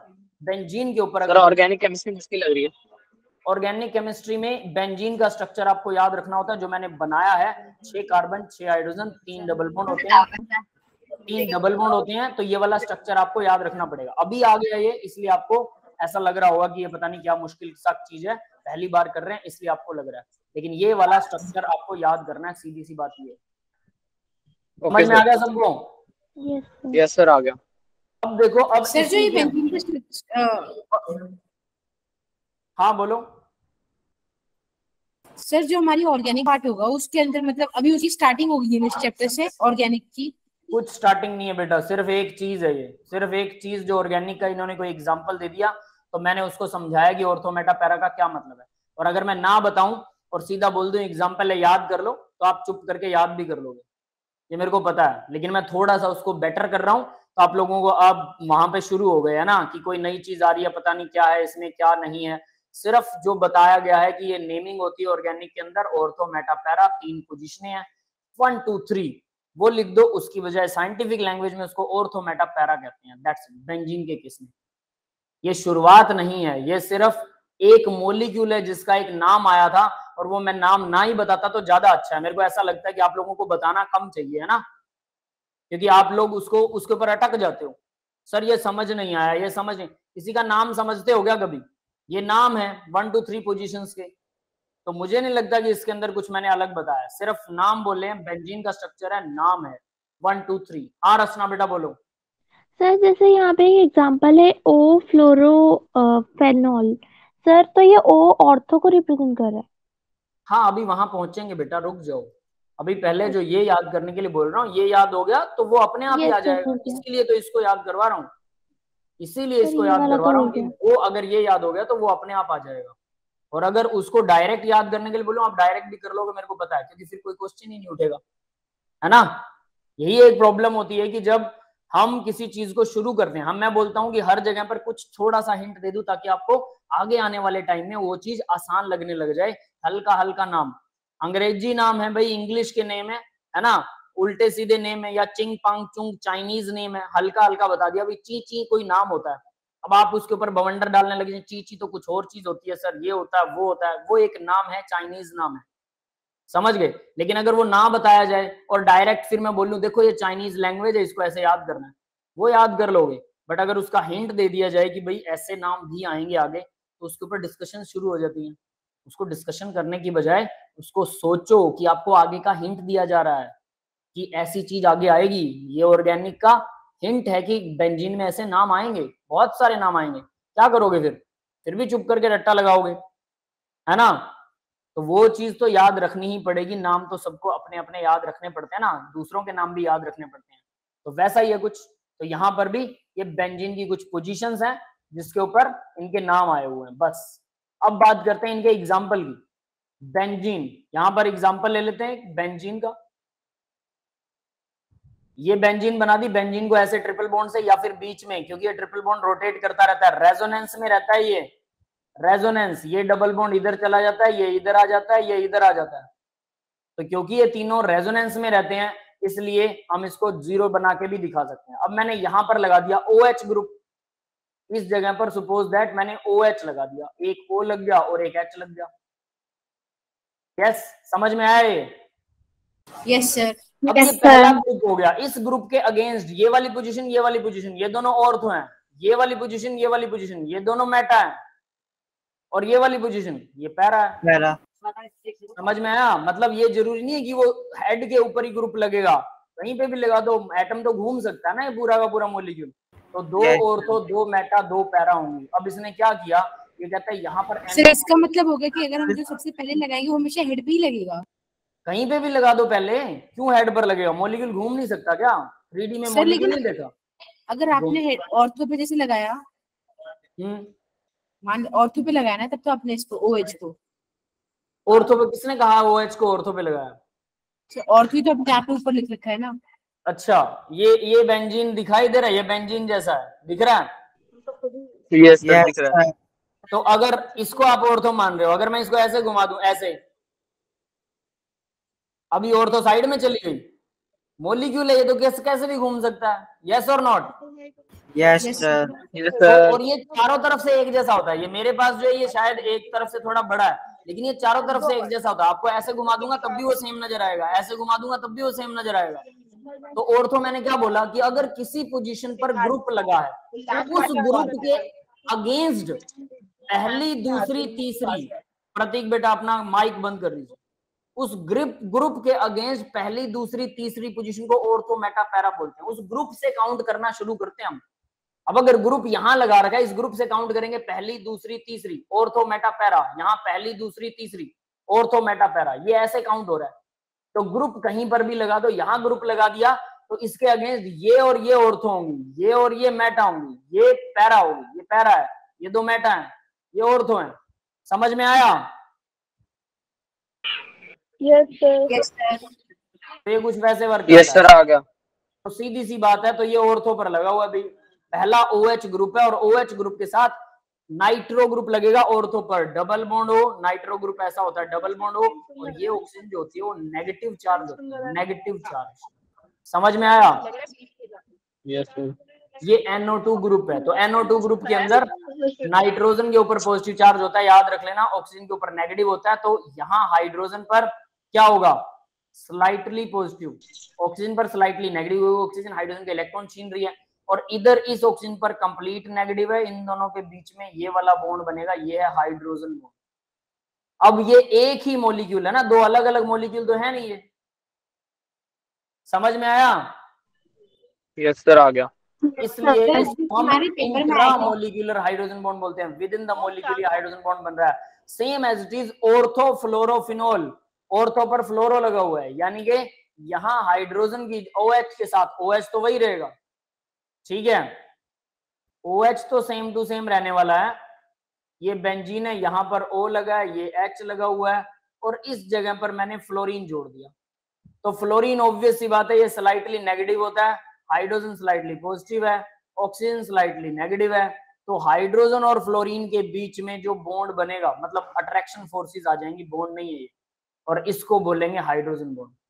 ये ज्यादा आसान लगेगा NO2 से, क्योंकि NO2 का स्ट्रक्चर आपको शायद गड़बड़ लगे कि उसमें नेगेटिव पॉजिटिव चार्ज आ रहे हैं, तो वो थोड़ा सा प्रॉब्लमेटिक लगेगा, उसको बनाना और याद करना मुश्किल होगा, लेकिन ये वाला ज्यादा आसान है। समझ में आया? यस सर, आ गया। Yes sir. दोनों मॉलिक्यूल्स, कम से कम 2 एग्जांपल आपको इंट्रा मोलिकुलर हाइड्रोजन बॉन्ड के याद होने चाहिए। इंट्रा मोलिकुलर हाइड्रोजन बॉन्ड के ऑर्थोफिनॉल, ऑर्थोफ्लोरो और ऑर्थोनाइट्रोफिनॉल और ऑर्थोफिनॉल फ्लोरोफिनॉल, ये दोनों याद होने चाहिए। यस, क्लियर है? सर इनके डायग्राम भी बनाने, डायग्राम ही तो याद करने हैं, से उसी में तो दिखाओगे आप, वरना इंट्रामोलिकुलर हाइड्रोजन दिखाओगे कहाँ पे?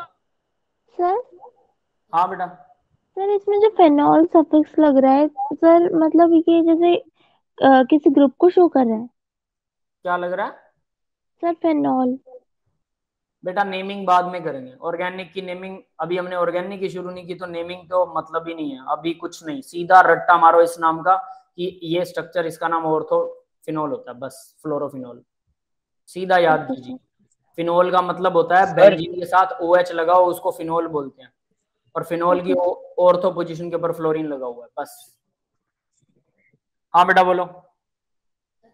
सर हम पहले फिजिकल पूरी करेंगे फिर ऑर्गेनिक पे जाएंगे।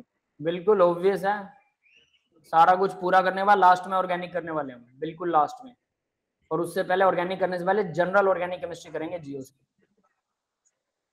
Okay sir. Sir organic chemistry के भी पार्ट्स होते हैं? हाँ बेटा, क्या कह रहे हो? आपने बोला ना कि ऑर्गेनिक में, आपने अभी बोला जनरल पहले करेंगे, तो ऑर्गेनिक के भी पार्ट्स, सब पार्ट्स हो जाए क्या? ऑर्गेनिक अकेली इतनी बड़ी है कि बाकी की सारी केमिस्ट्रियां मिला लो, वो उसके सामने सिर्फ 1% भी नहीं है। अब सोच लो ऑर्गेनिक के पार्ट होने चाहिए कि नहीं होने चाहिए? 1% भी नहीं है। पूरी केमिस्ट्री एक साइड और ऑर्गेनिक एक साइड, तो ऑर्गेनिक अकेली इतनी बड़ी है कि बाकी की केमिस्ट्री 1% भी नहीं है, 1% भी नहीं। तो सोच लेना अब ऑर्गेनिक कितनी बड़ी है। तो आप लोगों को उसके पार्ट्स तो वैसे भी करने पड़ेंगे। खैर आप लोगों के सिलेबस में इतना नहीं है, उसका सिर्फ इंट्रोडक्शन ही आपके सिलेबस में, तो इंट्रोडक्शन ही कीजिए, आगे वाइड वास्ट वैरायटी वास्ट वो नहीं है आपके सिलेबस के अंदर।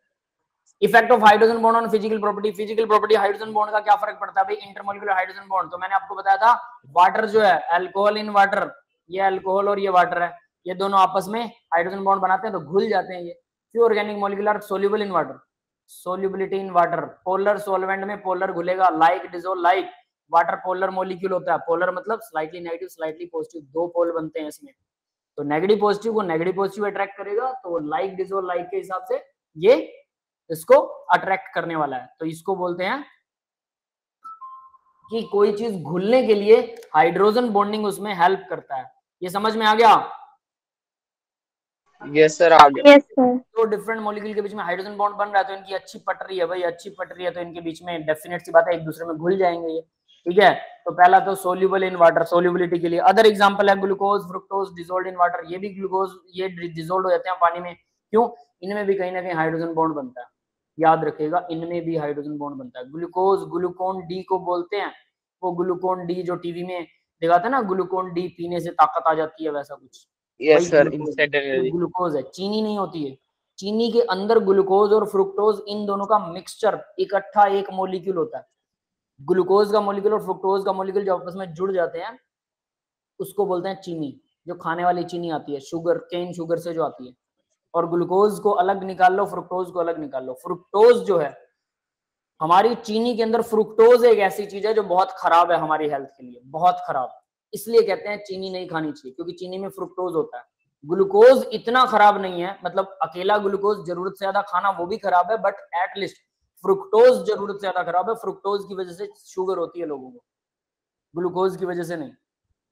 और वैसे जिसको जेनेटिकली होनी है वो तो होगी। Ketone, ether are insoluble in no hydrogen bond. तो देखो भाई, कीटोन, ईथर, एल्केन, ये सब ऑर्गेनिक मॉलिक्यूल है, इनसोल्युबल होते हैं क्योंकि इनमें हाइड्रोजन बॉन्ड नहीं होता। Dimethyl ether soluble in water, while diethyl ether partially soluble due to the, ये हाइड्रोजन बॉन्ड किसी में होता है किसी में नहीं होता। ये सारी चीजें तब आपको समझ में आएंगी जब ऑर्गेनिक कर लोगे। तो फालतू में लिख रखे हैं ये पॉइंट, मैं इनको काउंट ही नहीं करता, ठीक है ना, ये आपको समझने हैं, need not to do that, क्योंकि ऑर्गेनिक आए बिना ये तो मतलब ही नहीं है कि आपको ये समझ आ जाए कि ये ईथर एल्केन्स क्या है। सोल्युबिलिटी ऑर्डर, ये सोल्युबिलिटी ऑर्डर है भाई, यानी कौन ज्यादा घुलेगा कौन कम घुलेगा, ये भी ऑर्गेनिक का है, ये भी ऑर्गेनिक का है, ये भी ऑर्गेनिक का है। तो ये तीनों पॉइंट आपको याद नहीं करने हैं, याद रख लेना, need not to learn that, ठीक है।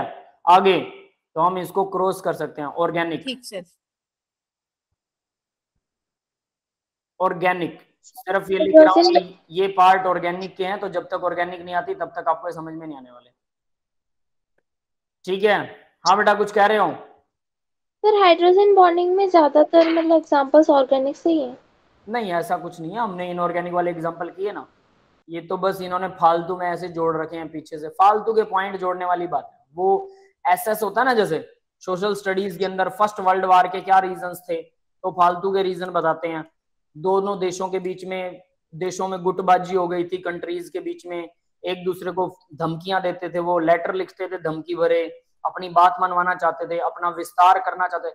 पॉइंट्स को बढ़ाने के लिए फालतू की बातें लिखना, ये उन्हीं में से है, पॉइंट्स को बढ़ाने के लिए फालतू की बातें लिखना, ये वैसा ही है। क्योंकि जहां भी हाइड्रोजन बॉन्ड आएगा आपको वही मेन चीज फोकस करनी है, और उसी के बेस पर जब ऑर्गेनिक में कहीं पर भी इसका यूज होता है वहां पर आपको बताया जाएगा। अब हर जगह से अगर मैं जहां जहां हाइड्रोजन बॉन्ड बन रहा है सारे मॉलिक्यूल लिखूं, वो तो फिर लॉट्स ऑफ मॉलिक्यूल हो जाएंगे, फिर सारे यहीं पे यहाँ पे पॉइंट बनाते जाओ, इसमें भी होती है, इसमें भी होती है, इसमें भी होती है, क्या क्या दिखाओगे? मैं आपको सिंपल बोलूं कि चीनी कहाँ कहाँ यूज होती है, चाय बनाने में यूज होती है, कॉफी बनाने में यूज होती है ना, और जितनी भी डिशेज हैं, कितनी डिशेज हैं जिनमें चीनी डलती है, lots of dishes are there. तो क्या लिखोगे? चीनी के यूज मतलब हर डिश का नाम लिखते फिरोगे और उसका रट्टा मारोगे? नहीं ना, क्योंकि जहां यूज हो रही है वहां हम यूज करेंगे। मेनली चीनी किस लिए यूज होती है, ये है मेन फोकस, किसी चीज को मीठा बनाने के लिए, बस ये आ गया। तो चीनी कहाँ यूज हो रही है, हमारी मर्जी जहां हम यूज करना चाहें। कुछ लोग दही में चीनी डाल के खाते हैं जो कि अच्छी चीज है, कुछ लोग दही में नमक डाल के खाते हैं जो कि नेगेटिव होता है। नमक से उसके बैक्टीरिया, जो अच्छे वाले गुड बैक्टीरिया होते हैं दही के अंदर, वो मर जाते हैं। इसलिए हमें चीनी डाली हुई दही खानी चाहिए, ना कि नमक। लस्सी पीते हो तो मीठी लस्सी पीजिए चीनी डाल के। अब कुछ लोग नमक डाल के पीते हैं, चीनी डाल के नहीं पीते, तो क्या लिखेंगे उसके एग्जाम्पल लिखना शुरू कर दोगे क्या? ये वैसा ही कुछ लिखा हुआ है, तो ये यूजलेस चीज है सिंपली। इंट्रामोलिकुलर हाइड्रोजन बॉन्ड भाई, तो यहाँ हम intramolecular within the molecule, it decreases the solubility as chelate effect. Intramolecular hydrogen bonding के कुछ इफेक्ट्स हैं, डिक्रीज करता है सोल्युबिलिटी को। क्यों? क्योंकि ये देखो ये रिंग बन गई। अब दो मॉलिक्यूल पहले क्या कर रहे थे, यहां पर भी मान लो एक OH था, ठीक है, एक दूसरा मॉलिक्यूल था, यहाँ बेंजीन लगा हुआ है इस तरह से, और इसके साथ में OH लगा हुआ है। तो इस ऑक्सीजन और हाइड्रोजन और इस ऑक्सीजन और हाइड्रोजन के बीच में क्या था, हाइड्रोजन बॉन्ड बन रहा था। ये दो मॉलिक्यूल एक दूसरे को हाइड्रोजन बॉन्ड से अट्रैक्ट कर रहे थे।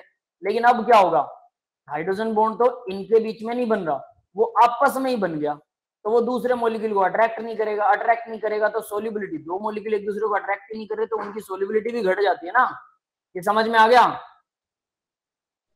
यस सर, आ गया। दूसरा कोई अदर मॉलिक्यूल इसके साथ नहीं घुलेगा। HF आ गया, HF को अगर मैं डिसोल्व करना चाहता हूँ तो डेफिनेट है ये ऑक्सीजन जो है वो हाइड्रोजन को अट्रैक्ट करे, हाइड्रोजन बॉन्ड बनाए, बट ये नहीं बनाता। क्यों? क्योंकि इसने खुद के साथ ही हाइड्रोजन बॉन्ड यहाँ बना रखा है, तो इस वजह से इनकी सोल्युबिलिटी घट जाती है। Next, it can not form hydrogen bond with water molecule, so it is not soluble. ये वही चीज लिख रखी है जैसे मैं HF का एग्जांपल दे रहा था, ठीक है। नेक्स्ट अब विस्कोसिटी पर असर डालता है भाई। Viscosity, associated molecule together viscosity increases. Hydrogen bond से मॉलिक्यूल एक दूसरे के साथ जुड़ जाते हैं, ज्यादा पास आ जाते हैं, तो विस्कोसिटी बढ़ जाती है, ठीक है। जैसे वाटर है, अब यहाँ ऑर्डर दे रखा है इन्होंने, वाटर का, अल्कोहल का और ईथर का, तो जिसमें सबसे ज्यादा हाइड्रोजन बॉन्डिंग होती है, ऑब्वियस ही बात है वाटर में हाइड्रोजन बॉन्डिंग होती है। वाटर ज्यादा विस्कस है, विस्कस का मतलब गाढ़ा है, तो अल्कोहल वाटर से पतला होता है और ईथर और भी पतला होता है। ये समझ में आ गया? सर और इथर यहाँ जो एग्जाम्पल दे रखा है, ये ऊपर वाला एग्जाम्पल, इसमें देखो 3 OH है, तो मतलब ये मॉलिक्यूल दूसरे मॉलिक्यूल के साथ जब जुड़ेगा, ये दूसरा मॉलिक्यूल अगर मैं यहाँ बना दूं तो यहाँ पर भी 3 OH होंगे, और ये तीनों OH, ठीक है, CH2 CH2 CH2, और ये तीनों OH 3 हाइड्रोजन बॉन्ड बनाएंगे, तो ये तो ज्यादा पास आ जाएंगे, तो इसलिए इसकी विस्कोसिटी बढ़ जाएगी। और नेक्स्ट वाला देखो, इसके अंदर क्या है, 2 OH है और इसमें 1 OH है, तो डेफिनेट है O पर स्लाइटली हाइड्रोजन पर पॉजिटिव और ऑक्सीजन पर स्लाइटली नेगेटिव, ये ऐसा होगा। तो यहाँ डबल डबल है, यहाँ ट्रिपल है, तो ज्यादा विस्कस कौन सा होगा, ज्यादा पास कौन सा आएगा, जिसमें 3 हाइड्रोजन बॉन्ड बनते हैं। ये समझ में आ गया? सर इथर कैसे बनता है? कैसे बनता है मतलब प्रोसेस सीखना चाहते हो, रिएक्शंस +2 में आएंगी, पूरा लेसन है ईथर के ऊपर, how to prepare ether, ROR, carbon oxygen carbon. Ether, आप इस ईथर को इत्र तो नहीं समझ रहे ना? No sir. नहीं सर, नहीं सर, ये अलग चीज है ईथर, ठीक है, ऑर्गेनिक मॉलिक्यूल है, पॉइजनस होता है सेहत के लिए, ठीक है, वो आगे आएगा बेटा, +2 में आएगा। ये ईथर का नाम वगैरह वो सब ऑर्गेनिक में करेंगे, क्या इन्होंने सर 10th में भी तो बताया था ईथर नाम से, सर ईथर नाम का काम, सर 10th में भी तो बताया था सर, ईथर से कंपाउंड बनता है सर। सर वो तो एस्टर था, ईस्टर। से वो ईथर अलग अलग है बेटा, सारे बताएंगे, रुक जाओ, वो अभी आएगा सब कुछ। आगे देखो भी, सरफेस टेंशन डायरेक्टली प्रोपोर्शनल होती है एक्सटेंट ऑफ हाइड्रोजन बॉन्डिंग पर, हाइड्रोजन बॉन्डिंग बढ़ेगी, सरफेस टेंशन बढ़ेगी, that's it, nothing special in this. Melting point and boiling point, water का melting point boiling point increase हो जाएगा, ठीक है, due to intermolecular hydrogen bond, melting boiling point increase होता है कंपाउंड्स का, वाटर में ज्यादा होती है, अल्कोहल में कम होती है, ठीक है, ईथर में और कम होती है, सेम एग्जांपल है, तो पीछे वाला याद है तो इसको भी आसानी से याद कर सकते हो। बॉइलिंग पॉइंट VA, क्या लिखा था अभी इन्होंने, vanadium, hydrides are as shown. अच्छा, 5वां 6वां और 7वां ये ग्रुप्स लिख रखे हैं, 5वां 6वां 7वां ग्रुप है ना, इनके हाइड्राइड्स में हाइड्रोजन बॉन्डिंग और बॉइलिंग पॉइंट का डिफरेंस दिखा रखा है, बॉइलिंग पॉइंट। 15th ग्रुप देखिए जरा, अब ये लाइन याद करने के लायक है, 15 ग्रुप SBH3, इसके अंदर बॉइलिंग पॉइंट इसका सबसे ज्यादा होता है, फिर आर्सेनिक का, पीएच का, तो होना क्या चाहिए यहाँ पर, अमोनिया का सबसे कम होना चाहिए, ये समझ में आ रहा है। नाइट्रोजन, फास्फोरस, आर्सेनिक, एंटीमनी, ऊपर से नीचे जाते हैं, मोलिकुलर मास बढ़ता है, जिसकी वजह से बॉइलिंग पॉइंट और मेल्टिंग पॉइंट बढ़ेगा, ये समझ में आ गया? Yes sir. Yes sir. लेकिन होता क्या है, नाइट्रोजन का मास बहुत कम है, फिर भी नाइट्रोजन यहाँ नहीं है, पहले नंबर पर नहीं है, वो बीच में आ गया है, क्यों? ड्यू टू हाइड्रोजन बॉन्ड, ये यहाँ होना चाहिए था सबसे पहले, लेकिन हाइड्रोजन बॉन्ड की वजह से ये यहाँ आ गया। सेम अब देखो, वाटर के केस में तो और ही उल्टा हो रहा है, वाटर यहाँ होना चाहिए था H2O, oxygen, sulphur, selenium, tellurium, तो वाटर सबसे पहले नंबर पर होना चाहिए था, लेकिन वाटर का हाइड्रोजन बॉन्ड इतना स्ट्रॉन्ग होता है कि वो सबसे लास्ट नंबर पर चला गया, सबसे ज्यादा इसका मेल्ट बॉइलिंग पॉइंट हो गया वाटर का, जबकि बाकी सबका कम होता है, ठीक है, हालांकि ऊपर से नीचे बढ़ता है, बट वाटर का तो सबसे कम होना चाहिए, बट वो सबसे ज्यादा हो गया। अमोनिया का सबसे कम होना चाहिए, बट वो सबसे ज्यादा नहीं है, उससे एक कम है।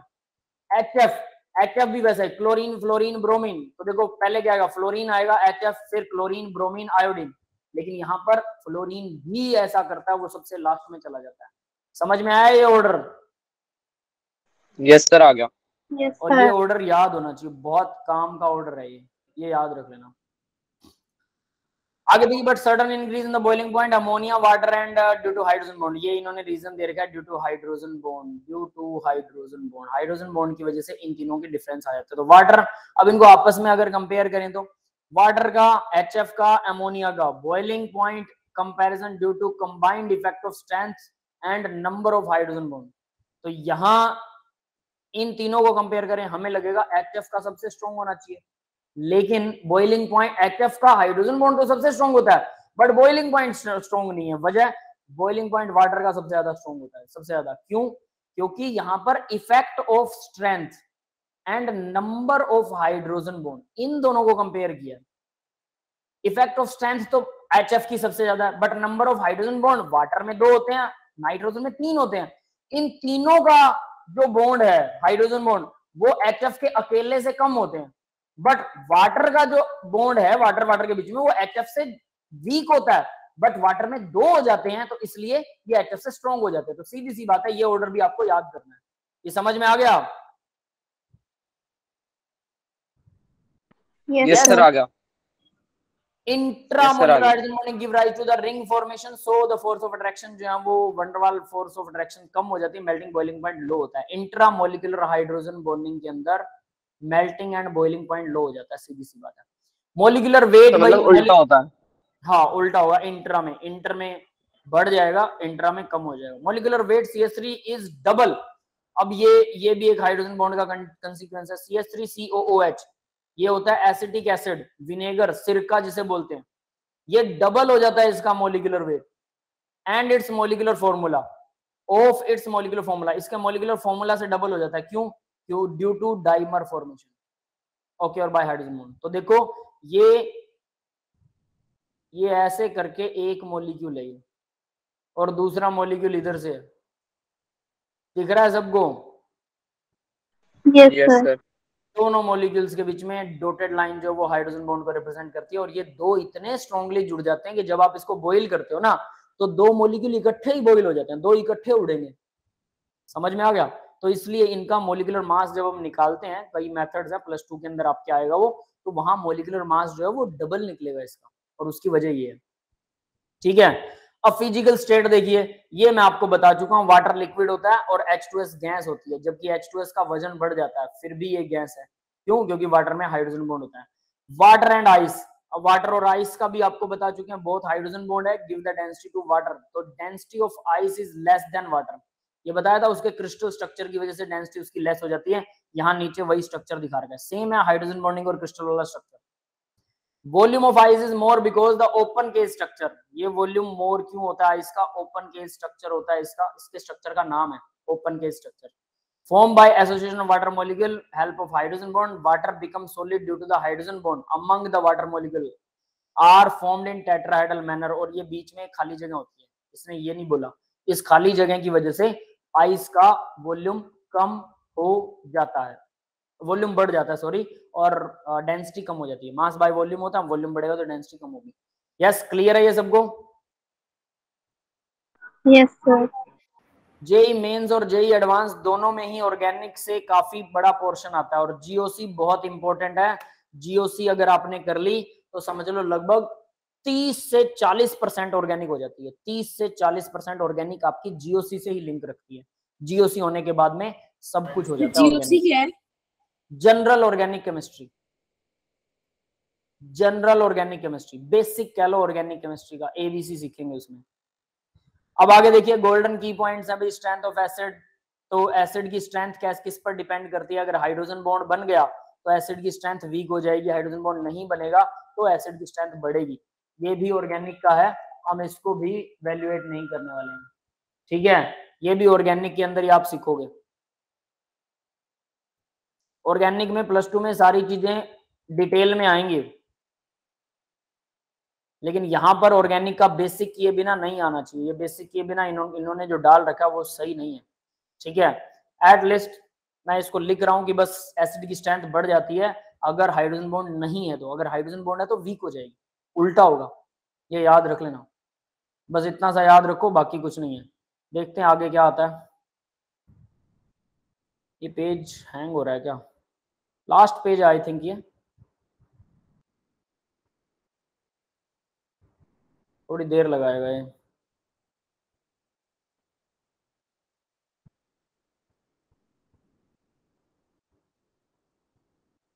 सर एक बार रीलोड कर लो सर, बैक जाके देखता हूँ बेटा, आ जाएगा, कोई बात नहीं, 1 मिनट रुकिए।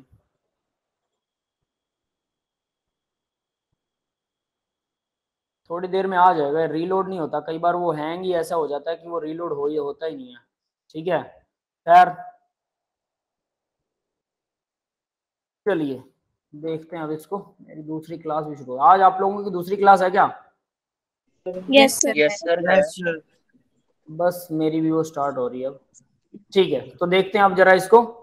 ये इन्होंने हाइड्रोजन बॉन्ड का इफेक्ट दिखा रखा है, CH2 more acidic than this, hydrogen bond formed is not free, hydrogen is not free, hydrogen free नहीं है, दैट इज व्हाई, वही है HF is weaker acid than HI due to the hydrogen bond. तो HI जो है वो strong acid होता है, ये आप समझ सकते हो, थर्ड वाला पॉइंट, ठीक है? HF वीकर एसिड है देन HI। ये HF में हाइड्रोजन बॉन्ड होता है, HI में नहीं होता। Due to hydrogen bond HF is not free, hydrogen free नहीं होता तो वो लूज भी नहीं हो सकता, इसीलिए HI स्ट्रॉन्गर बॉन्ड है बजाय की HF के। क्लियर है? फिर स्टेबिलिटी ऑफ क्लोरल हाइड्रेट, ये भी +2 के अंदर आता है, ये सेम स्ट्रक्चर +2 में आता है क्लोरल हाइड्रेट वाला, तो ये भी आप लूज कर छोड़ सकते हो फिलहाल, ठीक है। ये लोग मतलब जिसको GOC आती है ना उस वही कर सकता है इसको, ठीक है। तो ये ऑर्गेनिक है तो आप इसे लूज कर सकते हो। That's all for the today's lecture. किसी कोई डाउट है तो डाउट बताइए। अब मैं रिकॉर्डिंग ऑफ कर रहा हूँ, ठीक है।